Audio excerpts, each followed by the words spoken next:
What are the marine radio licensing requirements for boaters? Imagine you're out on the water, enjoying a peaceful day, when suddenly you need to call for help or check in with other boats. Knowing your marine radio rules can make all the difference. Many boaters wonder if they need a license to operate their radios. The answer depends on the type of vessel and where you're sailing.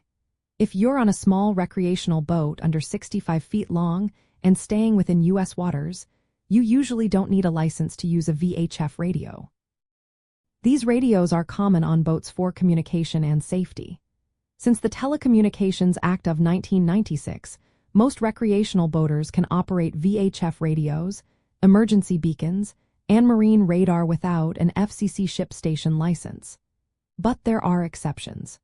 If your boat is over 65 feet long, or if you carry more than 6 passengers for hire, you will need a license. The same applies if you have high-frequency single sideband radios or satellite communication gear. Traveling internationally or talking to foreign stations also means you must have an FCC ship station license.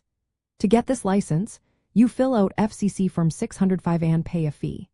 This license gives your boat an official call sign and a Maritime mobile service identity number if needed. The license lasts 10 years and cannot be transferred to another vessel. If you plan to operate radios internationally or use certain high-frequency radios, you also need an individual permit called a Restricted Radio Telephone Operator Permit.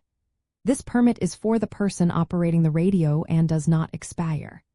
Even if your boat does not need a license, installing a VHF radio is still a good idea. Just remember, using the radio on international channels or certain frequencies without proper licensing is illegal.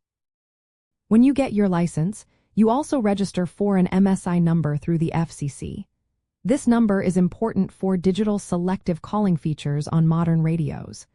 The license is tied to your vessel, not the radio itself, so if you switch boats, you need to update your information.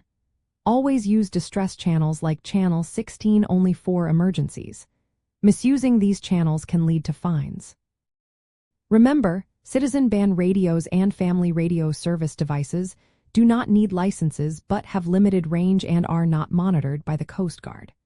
So, most small boaters using radios locally do not need a license, but larger vessels, international travelers, and those with advanced gear must follow licensing rules. Staying informed helps keep everyone safe and compliant on the water.